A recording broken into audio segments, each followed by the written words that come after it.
اللهم صل وسلم اللهم صل وسلم وزد وعدل ونعم وتفضل وبارك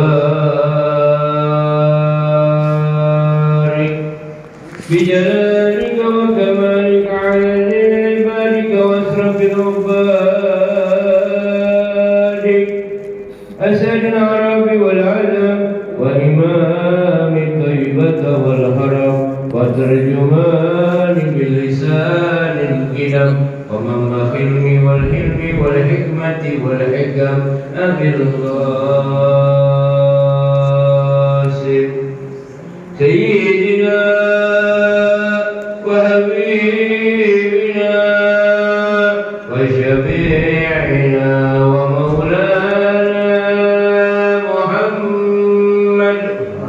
صلى الله عليه وسلم جله شرف يا رب جله شرف يا رب جله شرف يا ربي وكرمه وتعظيمه ورفعته ومهابته وبره ورضي الله تبارك وتعالى بالفقر العلي والقدر الجليل ساداتنا وإماتنا وموالينا أبي بكر وعمر وعثمان وعلي الحسن ثم الحسين وعن بقية الصحابة وقرابة رسول الله أجمعين والحمد لله رب العالمين. Bismillahirrahmanirrahim. Assalamualaikum warahmatullahi wabarakatuh.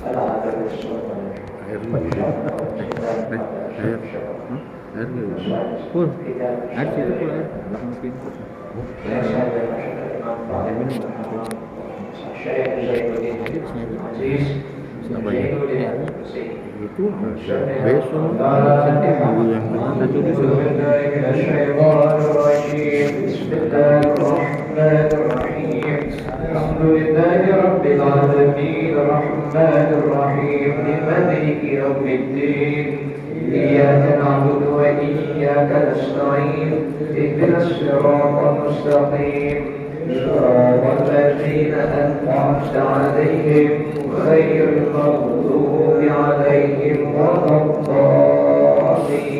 Amin. Bismillah. Salatu wassalamu ala Rasulillah Sayyidina Muhammad bin Abdillah wa ala alihi washabbihi wa wala wa la hawla wa la quwwata illa billah. Subhanaka la ilma lana illa ma 'allamtana innaka antal 'alimul hakim. Rabbi shrah li sadri wa yassir li amri wahlul 'uqdatam min lisani yafqahu qawli.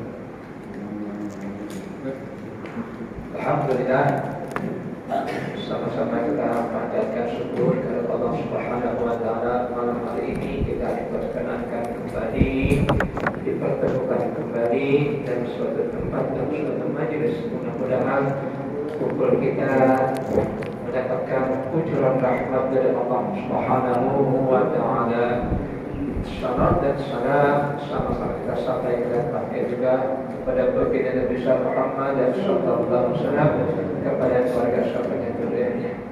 Mudah-mudahan kita semua diakui oleh Rasulullah sebagai umatnya, dan juga kita nanti dikumpulkan oleh Allah pada mahsyar pada hari kiamat dengan syafaatnya Nabi kita Muhammad sallallahu alaihi wasallam. Amin. Allahumma amin. Para jamaah yang saya hormati, yang berkhusus para orang tua, para sepuh, Bapak Yono, Bapak Barja, Bapak Kikis dan Bapak RT dan jamaah serta yang lainnya. Alhamdulillah ya, kita masih sehat karena yang kemarin saya nggak bisa hadir dikarenakan sesuatu gangguan. Mudah-mudahan nggak sampai kepanjangan. Masih berikan sehat kepada kita, terima kasih sehat kepada saya, alhamdulillah. Dan juga dari doa jamaah, mudah-mudahan doa kita semua, amin, Allahumma amin. Baik, kita akan lanjutkan lagi kajian kita baru salatul at-ta'un, bab yang menerangkan tentang salat sunnah. Akhraja Ahmad wa Tirmidzi an Abi Amamah qala Rasulullah sallallahu alaihi wasallam ma adhina Allah li'abdin fi shay'in afdala min rak'atayn aw aktharin min rak'atayn min at-tarwih fawqa ra'sin wa ibada ma kana fi sholati ma yaqra'u illa ila Allah azza wa jalla bi afdala mimma kharaja minhu. Kita akan mengkaji tentang menerangkan salat sunnah.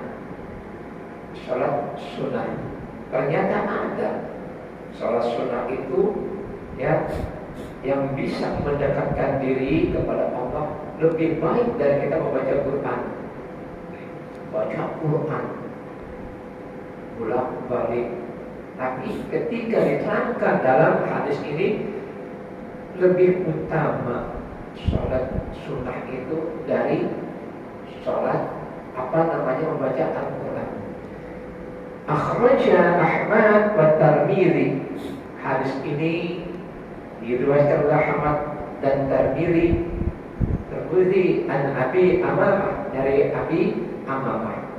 Qala berkata dia, qala Rasulullah sallallahu alaihi wasallam, bersabda Nabi kita Muhammad sallallahu alaihi wasallam, ma adzallahu li'abdin, tidaklah ada pertolongan Allah kepada hamba-Nya, fi syai'in, pada setiap sesuatu, pada setiap keadaan, afdalu min rak'ataini, lebih baik daripada salat 2 rakaat atau aksar atau lebih.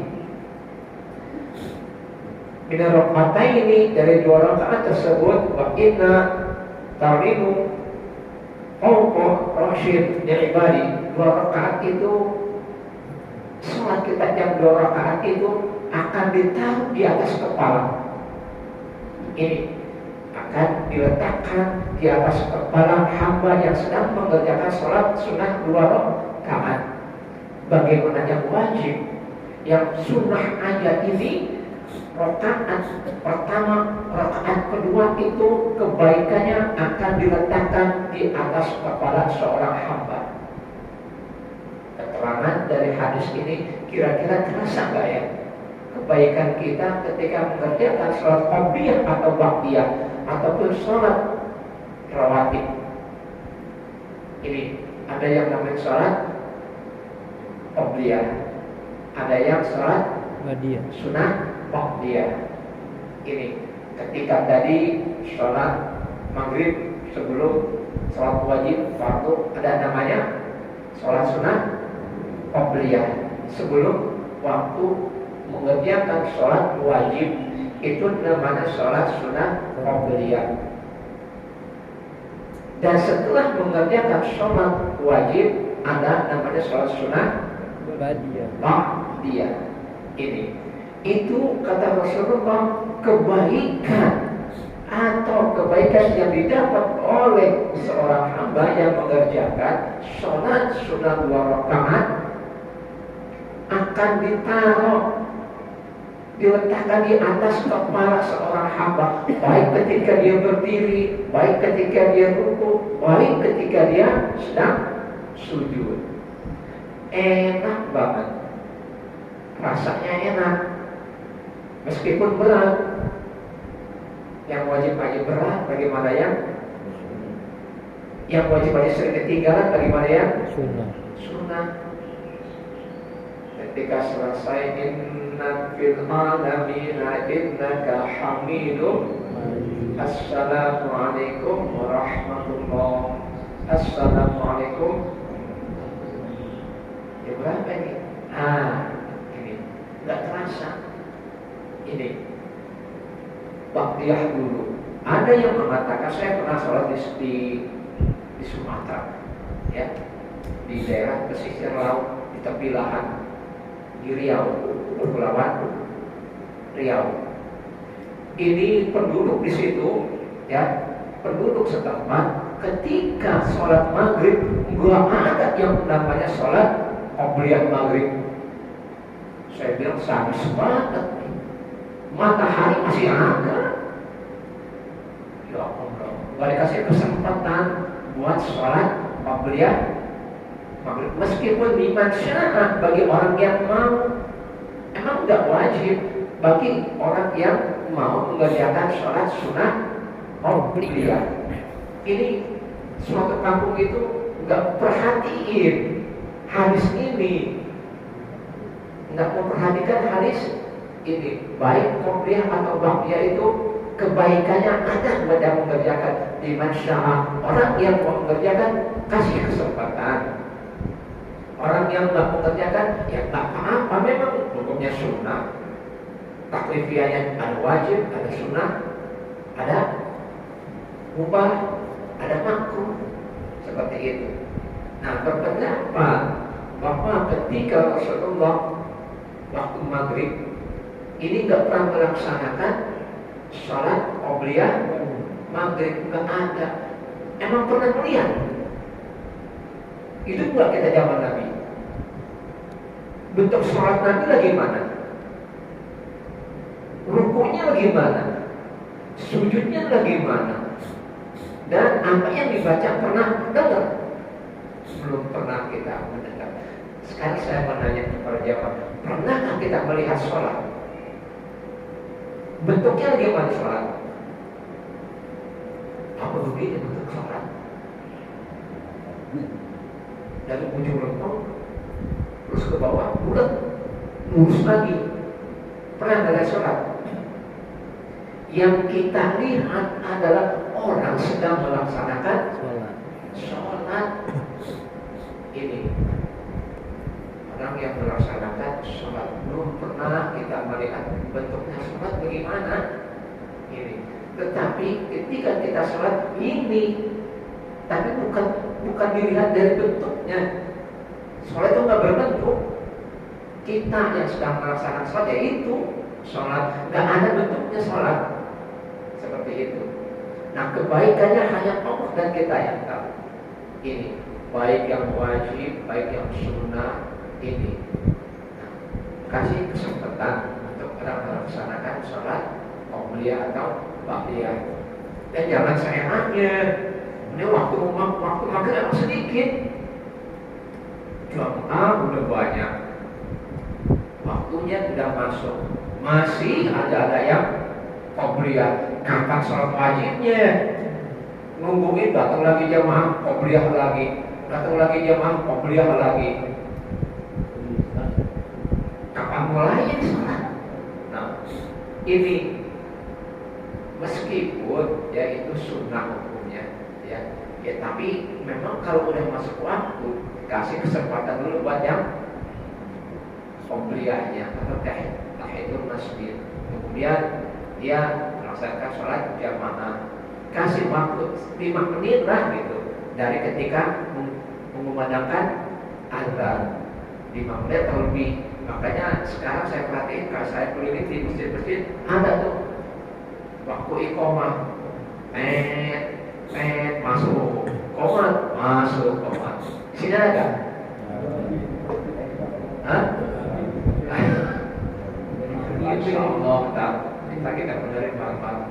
Ya, ini kalau udah masuk iqomah 5 menit, udah tak usah menunggu lagi. Nih, tak usah menunggu. Meskipun tuh yang datang itu ya lihat waktu nih. Nih 1 menit lagi. Kira-kira keburu nggak 2 rakaat 1 menit? Kalau nggak keburu ya udah. Ini makanya ada toleransinya, dikasih kesempatan. memang yang sibuk ya memang udah resiko. Nih, udah resiko. Tapi alhamdulillah masih mau sholat, masih mau berjamaah. Ini diajak sholat, diajak ini tidak mau, bisanya ngomel melulu, ribet nih. Diajak sholat, diajak ini nggak mau, makanya garakan dia biasanya. Yang dia aja duluan deh. Hanya tak nyusul belakangan, di luar banyak nyusul belakangan, gak ada duluan. Tuh. Dan kemudian sedikit saya akan membahas tentang wasyara'itus sholati, yang namanya pekerjaan itu ada syarat-syarat tertentu. Sedangkan syarat adanya itu sebelum pelaksanaan. Sebelum melaksanakan itu syarat. Sebelum kita mengerjakan, contoh kita ingin melamar pekerjaan, tertulis syarat-syaratnya. Tuh, mau jadi direktur, tertulis nih 8 tahun di pengalaman. Mau jadi guru, apa syaratnya? Kecuali maling aja syaratnya, belajar dulu. Lemesin dulu tangannya, belajar. Nah, tuh. Ada sekolah yang maling, tapi kiai nggak ada sekolah, nggak ada sekolahnya. Pusat nggak ada sekolahnya. Nih, kalau maling nggak ada sekolahnya, dia belajar dulu. Ini syarat. Kalau syarat sebelum pelaksanaan sesuatu. Nah, di dalam sholat, wasyarul itu dan syarat-syarat as-sholatu itu sholat qabla dukhuli fiha khamsatul asya. Ada 5 syarat ketika kita akan melaksanakan sholat ini, khususnya sholat wajib. Syarat adalah sebelum pelaksanaan. Kalau kita kan dulu ada rukun sholat, tapi belum pernah kita diajar tentang syaratnya. Rukun sholat ada 14. Kalau di takrib ada 17. Menurut mazhab Syafi'i ini ada 14 ada rukun sholat. Menurut mazhab Syafi'i ada 14 atau 13. Ada lagi yang mana katakan 17 rukun sholat. Tetapi di sini kita akan membahas sedikit tentang yang namanya syarat-syarat sholat. Sebelum masuk waktu, persilakan persiapan kita apa nih? Syarat-syarat untuk melaksanakan sholat. Pertama, kata si pengarang ini kita, taharatul asfa'i minal hadathi. Bersih itu tempat. Minal hadathi, dari hadas. Hadas tahu gak? Apa itu hadas? Hadis, kotoran. Hadis. Hadas adalah yang menghalangi kita untuk sholat. Penghalang ini yang menghalangi kita melaksanakan suatu kewajiban, khususnya sholat. Pertama adalah suci tempatnya dulu dari hadas. Hadas itu ada 2. Hadas kecil, hadas besar. Hadas kecil hilangnya dengan apa? Dengan berwudu. Hadas besar dengan Mandi atau janabah. Ini karena di sini asghar wal akbar, maksudnya hadas besar dan hadas kecil. Di qaulihi ta'ala, di mana dikatakan dalam firman Allah dalam surat Al-Maidah, ya ayyuhalladzina amanu idza kuntum ila sholati fagsilu wujuhakum wa aydikum ilal marafiqi wa amsahu bi ru'usikum wa arjulakum ilal ka'bayn wa in kuntum junuban fatahharu. Al-Maidah ayat yang ke-6. Ini kata Allah Subhanahu wa taala diterangkan, wahai orang-orang yang beriman, ya ayyuhalladzina amanu idza qumtum ila sholati, ketika engkau ingin mendirikan melaksanakan sholat, ini akan melaksanakan sholat. Berarti kan sebelum belum melaksanakan, idza qumtum, ketika engkau akan melaksanakan sholat, farsilu wujuhakum, diperintahkan oleh Allah, farsilu wujuhakum, di apa? Buka, basuh muka. Di kaki tadi dibasuh, bukan digelap, tapi dibasuh. Kalau digelap dengan air digelap, nah itu. Tapi dibasuh harus kena semuanya.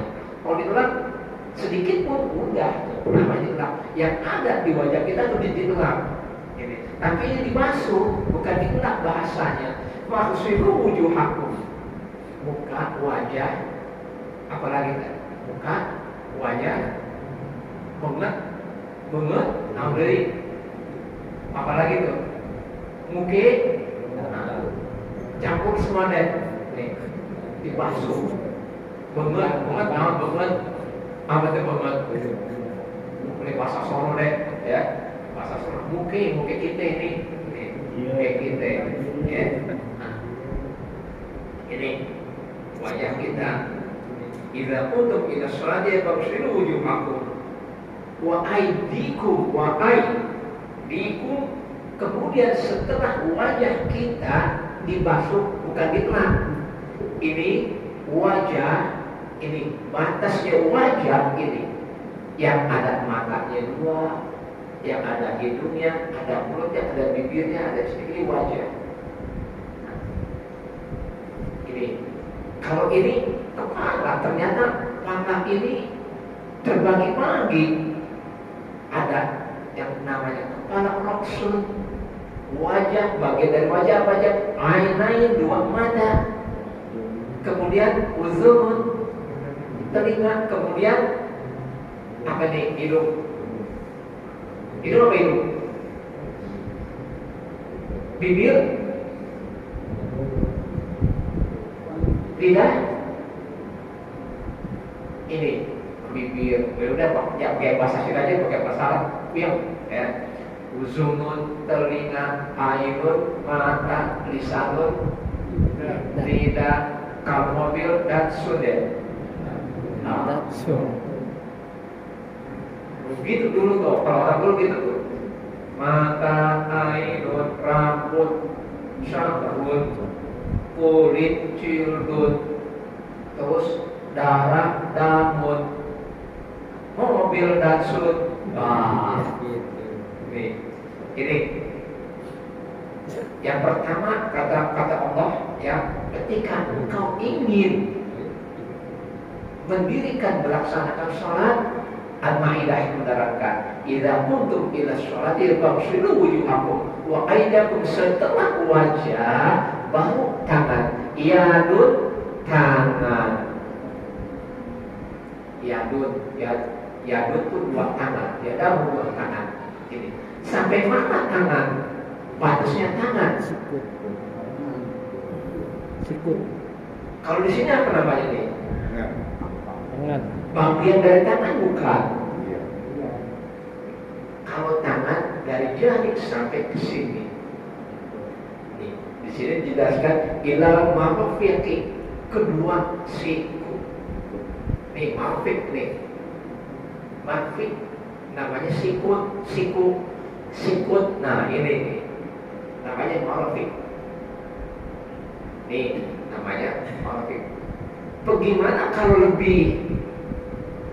Kalau dalam berwudu ini menjelaskan ketika Allah menurunkan ayat ini, umat Nabi Muhammad kalau mau melaksanakan sholat jangan langsung sholat.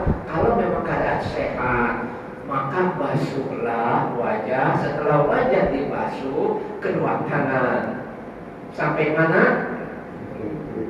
Sampai sini nih. Tapi kira-kira kalau kita berwudu, namanya wudu, pas nggak sampai sini? Sempurna nggak sampai sini? Pasti apa? Lebih. Nggak mungkin sempurna kita. seperti ini. Ini boleh. Ini sampai di dalam Arabik. Wamsahu. Nah, di sini yang pertama famsihu, sekarang wamsahu biruusikum. Ketika tangan kita udah dibasuh sampai ini nih, sela-sela ini, jangan kayak cacing cemok kalau lagi wudhu. Pernah ada cacing cemok? Kesek-kesek kabur, kesek-kesek kabur. Nih, cacing cemok tuh. Sekarang sama cakung cemok. Cakung cemok kalau kita udah di kampung, saya perhatiin tuh, kusuk-kusuk kabur. Udah. Di sini nggak ada cakung sekarang, dekat ada. Ya, udah habis, kebunnya dekat ada, di mana mau ada cakung, udah kabur. Nah, di sini famsilu membasuh. Ketika selesai tangan kita, ya di sini ketika tangan udah dibasuh, wamsahu biruusikum, basuhlah kepala. Nah, ternyata kepala bagian ada mukanya. Nah, kenapa ini wajah? Nah, paling utama wajah dulu di sini. Allah menerangkan wajah dulu yang dibasuh, bukan tangan, bukannya tangan, bukannya yang lain, tapi wajah dulu yang dibasuh. Ini sebab apa? Ini wajah kita, mata bisa melihat, lidah bisa berbicara. Sebelumnya wajib kita berkumur dulu, semuanya dibasuh dulu, menghadap yang maha kuasa, wajah penuh dengan ceria. Ketika wajah dengan ceria, hati langsung otak angkasa, penuh kepada yang kuasa, seperti itu.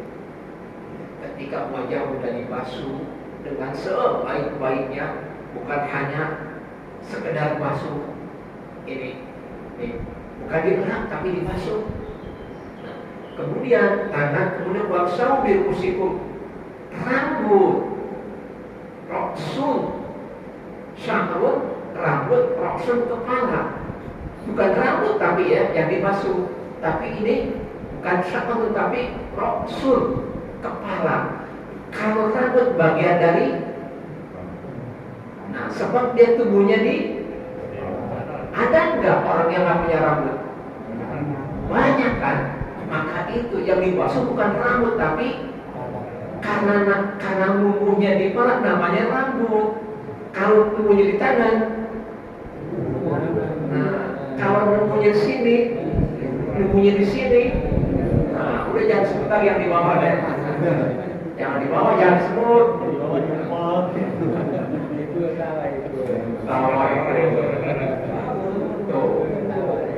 Ibu senang Ustaz. Nih, itu mah kagak jual, emang tempatnya aja tubuhnya berbeda. Ini, ya.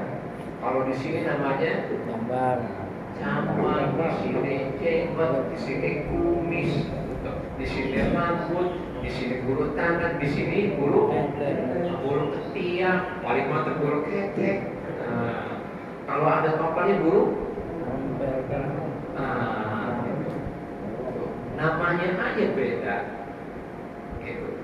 Ini bukannya rambut yang dibasuh, tapi kepala yang dibasuh. Disunahkan ketika kita membasuh kepala ini yang terakhir yang ketiga kan 3 kali. Disunahkan seperti ini.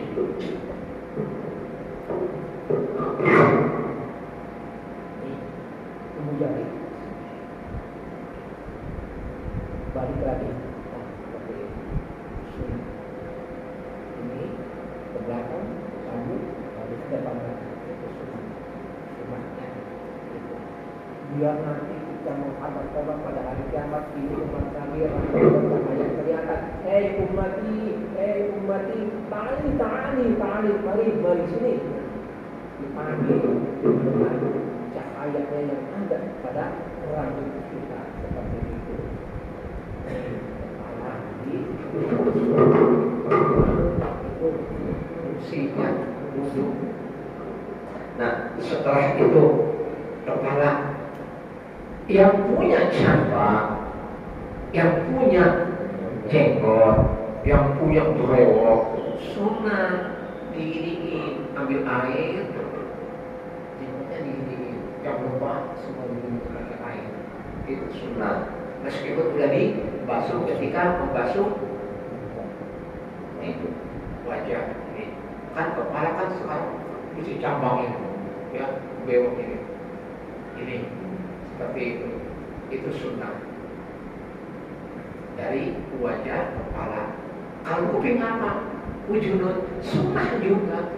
Nah, kalau telinga seperti ini lagi, ada lagi kita masih tahu cara membasuh. Ini ada 2 jari, tunjuk sama ketika kita membasuh telinga yang ibu jari di belakang, ini tunjuk di dalam, seperti ini ditarik. Nah, seperti ini. Itu dari bawah ke bukan ininya. Gampang banget, ternyata ada filosofinya. Ada filosofi. Begitu juga ketika kita istiqroh, mengambil air untuk hidup. Ini namanya istiqroh. Ketika kita menghirup air, emang sakit, tapi itu menghilangkan kotoran yang ada di hidung. Namanya penyakit polip. Ada penyakit polip, bukan polio, tapi polip. Sebab itu gumpalan yang kotornya kita hidup, oksigen dan karbohidrat berkumpul di situ semua. Kalau enggak kita bersihkan, mengumpul seperti itu. Nih, dari segi wudhu aja kita terbiasa dengan wudhu, jadi sehat ternyata. Ini dari wudhu. Nah, ini nanti minggu depannya, Ahad yang akan datang, kita kembali membahas tentang syarat-syarat sholat. Sebab apa? Waktunya udah habis. Nah, nggak terasa ya. Yang enggak, udah habisin aja udah. Jadi juga lama-lama ya, sampai Isya aja. Waktu lupa ini, waktu Isya selesai. Alhamdulillah berkah turun. Rahmat Allah ketika waktu maghrib sampai Isya itu keberkahan turun. Ini makanya orang tua kita, orang tua dulu, kiai-kiai ustaz kita tuh kalau ngaji nggak perlu lama, yang penting paham seperti itu. Ini beda sama orang-orang yang udah terbiasa ngaji kalau 2-3 jam udah. Jangan kita menyalahkan dia karena dia udah terbiasa. Kalau kita kan nggak biasa. Kalau udah terbiasa mulai enak aja udah. Ya kalau nggak biasa mungkin soal mulu nih. Nah itu, ini ya, insya Allah minggu akan datang kita akan lanjutkan lagi mengenai tentang sholat sunnah, syarat-syaratnya dan hadis yang mengutamakan sholat sunnah. Mudah-mudahan ada manfaatnya. Amin. Allahumma amin. Rabbana atina fid dunya hasanah wa fil akhirati hasanah wa qina adzabannar. Allahumma qina adzabannar. Billahi taufiq wal hidayah. Assalamualaikum warahmatullahi wabarakatuh. Allahu Akbar, Allahu Akbar, Allah.